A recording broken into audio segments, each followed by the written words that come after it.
Hi guys, Pratham Tiwari this side. I come from Lucknow and I appeared in the CUET 2023 examinations. I scored a full 800 out of 800 और इस video में I'm gonna share with you my journey, how I did it. So first of all, before we begin, I'd like to thank everyone who helped me in this journey. My family members, my mom, my dad, my brother, अपने friends को, अपने teachers को, and especially God.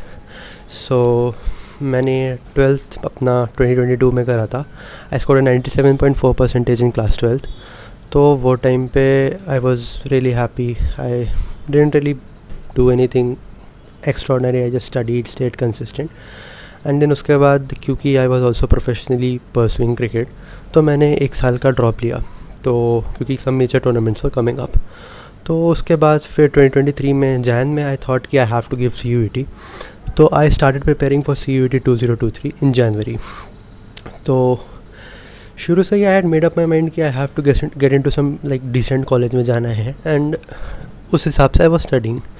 तो I just set my self कि consistent रहना है, and what I pick from successful people is consistency and practice. तो I just stayed consistent. I just practice a lot. It was definitely not easy. It is definitely not easy to stay consistent. आपको एक mindset में जाना पड़ता है. एक आपके पास एक thought process अलग होना चाहिए अगर आपको consistent रहना है. But once you start doing it, आपको मज़ा आने लग जाता है. Like if you feel it is a part of your routine, it is a part of your job to study इतना टाइम के लिए पूरे दिन, तो it becomes a part of your job, and it really becomes enjoyable at a point of time. तो उसको routine में डालने में आई थिंक आपको 15-20 डेज़ लगते हैं. बट अगर आप कंसिस्टेंट रहते हो तो आप थोड़ा थोड़ा करके भी अगर कंसिस्टेंट रहते हो, अगर आप रोज़ अपने आप से प्रॉमिस करते हो कि आज मैं इतना भले ही मैं ये नहीं बोलता कि आप रोज़ इतने घंटे पढ़ो, because for me quality is always above quantity. तो मैं ज़्यादा नहीं पढ़ता था, बट मैं जितना पढ़ता था कोशिश करता था उतना रिटेन रखूँ. एंड सेकेंडली कॉम्पिटिटिव एग्ज़ाम है, 14-15 लाख स्टूडेंट्स आ रहे हैं, so you need to be like थोड़ा सा अलग होना पड़ेगा सबसे. So I was like very much into conceptual clarity, because I think question कितना भी घुमा ले, अगर आपके पास कॉन्सेप्ट की क्लैरिटी है तो you can solve any question. So मेरा बस यही मोटिव था कि कॉन्सेप्ट्स को बहुत अच्छे से पढ़ना है. एंड स्पेशली मैं कॉमर्स से था, सो मेरे पे जो थ्योरेटिकल पोर्शन था वो Indian economic development and business studies का था. सो मोस्ट प्रोबेबली मैंने ये चीज़ नोटिस करी थी 2022 के एग्ज़ाम पैटर्न को देख करके कि like there were direct questions from NCERT, like उन्होंने लाइंस वहीं से उठा रखी थी. So I made up my mind कि मुझे NCERT तो एक बार पढ़नी ही पढ़नी है. मैंने रेफरेंस बुक्स पहले पढ़ी जो मेरे पास थी, but when I stayed consistent, तो बेस्ट पार्ट ये था कि मेरा सिलेबस बहुत जल्दी ख़त्म हो गया. Like hardly I guess 2.5 months में मेरा सिलेबस कंप्लीट हो गया. I was done with March end तक मेरा सिलेबस वॉज डन. अप्रैल में I started reading NCERT and practice question specially accounts के.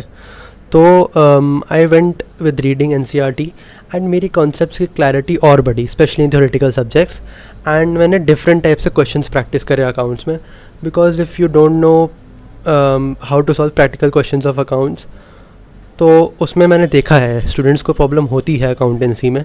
बट अगर आप जितने ज़्यादा क्वेश्चंस प्रैक्टिस करोगे, स्पेशली MCQ बेस्ड पैटर्न पे जो कि CUET का पैटर्न है, मॉक टेस्ट सॉल्व करोगे अकाउंट्स के, एंड मॉक टेस्ट सच में बहुत ज़्यादा हेल्प करते हैं.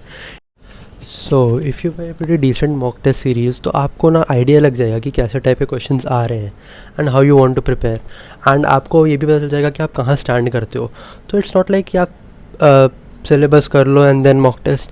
हाँ, एक बार एक रफ़ आइडिया ले लो सिलेबस का, एंड देन क्योंकि आपने स्पेशली डोमेन सब्जेक्ट्स में 12th में पढ़ा हुआ है वो चीज़, तो you can go like to solve mock test. And आप देख सकते हो कि आप कहाँ स्टैंड कर रहे हो, आपकी नॉलेज इस समय कैसी है, what are the weak areas you want to work upon.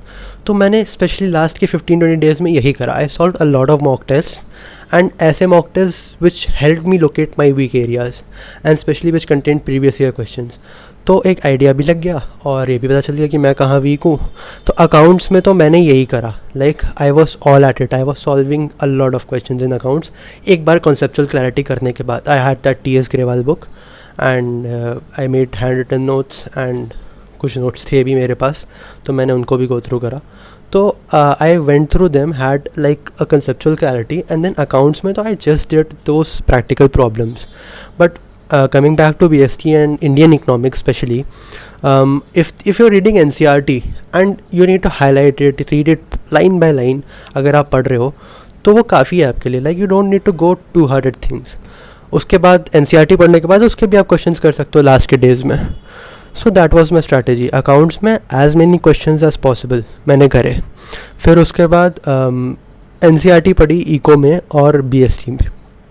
So that was my plan for especially for my domain subjects. Coming back to English, थोड़ा न्यू है, लाइक अभी 2 साल ही हुए हैं CUET होते हुए, so can't comment a lot, but less of English was there in the first year. मतलब first year का पेपर थोड़ा सा लॉजिकल बेस ज़्यादा था in 2022, बट इस साल there was more like English के कॉन्सेप्ट ज़्यादा थे. Active passive voice, direct indirect speech, comprehensions भी अच्छे लेवल के थे. एंड इंग्लिश में अगर आपके पास थोड़ी प्रैक्टिस है तो आप इंग्लिश भी कर सकते हो. इतना कुछ भी नहीं है, आपकी थोड़ी सी वोकैब बहुत बेसिक. मैंने देखा है लोगों को बहुत ही हाई लेवल की, एडवांस लेवल की वोकैब तैयार करते हुए. You don't need that much, हाँ, but basic to intermediate level की वोकैब आपको आनी चाहिए. Some basic generally used words in English, उनकी वोकैब अगर आपको आती है, उनके मीनिंग्स आपको मालूम है, then you're good to go. You don't need to like overhype anything. English was a bit tricky than what I had seen in 2022, but it was not like कि आप score नहीं कर सकते. It was like scoring subject है English भी. So that said, I mean, there is nothing extra which you need to do. You just need to be confident, and confident रहना बहुत ज़रूरी है. अगर आपने लास्ट मोमेंट में अपना कॉन्फिडेंस लूज़ करा या आपके कुछ क्वेश्चंस गलत गए, क्योंकि ऐसा भी होता है बहुत सारे क्वेश्चंस ही गलत फ्रेम होते हैं. जब आप मॉक टेस्ट करते हो, कुछ अच्छी जगह से मॉक टेस्ट नहीं लिया आपने, या फिर कोई गलत क्वेश्चन उठा के आप उसी में फंसे, आपने अपना कॉन्फिडेंस लूज़ करा, ये सब मन नहीं होना चाहिए. लाइक ये होता है, अभी नया एग्ज़ाम में CUET क्वेश्चंस बनते हैं एंड चीज़ें अभी डेवलप हो रही हैं, तो there will be some errors, but आपको अपना कॉन्फिडेंस नहीं खोना है, आपको अपने में बिलीव रखना है. एंड फिर से मैं बोल रहा हूँ, कंसिस्टेंट रहना है. आप जितना कंसिस्टेंट रहोगे, आप रोज़ डेली 5 मिनट्स भी ऐड करोगे ना अपने रूटीन में. स्टार्ट करो, आप 5 मिनट 10 मिनट से भी स्टार्ट करो. फिर अपने आप से प्रॉमिस करो कि आज मैं 5 मिनट ज़्यादा पढ़ूंगा, या आज मैं 2 मिनट ज़्यादा पढ़ूंगा, या like not even time, again quality, आज मैं इतना ज़्यादा रिटेन कर सकता हूँ. सो अगर आप अपने आप को पुश करोगे ना, तो आप ज़रूर पहुँचोगे. एंड मेरा माइंडसेट ऐसा नहीं था शुरू से कि मैं इतना स्कोर करूँगा, मैं इतना स्कोर करूँगा. आई वॉज जस्ट लाइक कि हाँ, एग्ज़ाम दूंगा and I will go for it. I will just give my best. जो स्कोर आता है that's not in my hand. What's in my hand is कि मैं अच्छे से पढूँ एंड मैं अच्छे से एग्ज़ाम दूँ, बस दैट्स इट. अब जो भी स्कोर आता है, नॉर्मलाइजेशन होता है, तरीके की चीज़ें होती हैं. You don't want to talk about it, but what's in our hand is we need to be consistent and study. That's it. बस it's as simple as that. बस NCERT उठाओ और conceptual clarity करो और क्वेश्चन सॉल्व करो बस. And अगर आपको और कुछ डाउट्स हैं CUET 2024 को लेकर के, लाइक और कुछ आपको मुझसे पूछना है, तो the comment section is open. You can always go and ask me. So I wish you all the very best to the aspirants of CUET 2024 and I hope you do an amazing job. Thank you.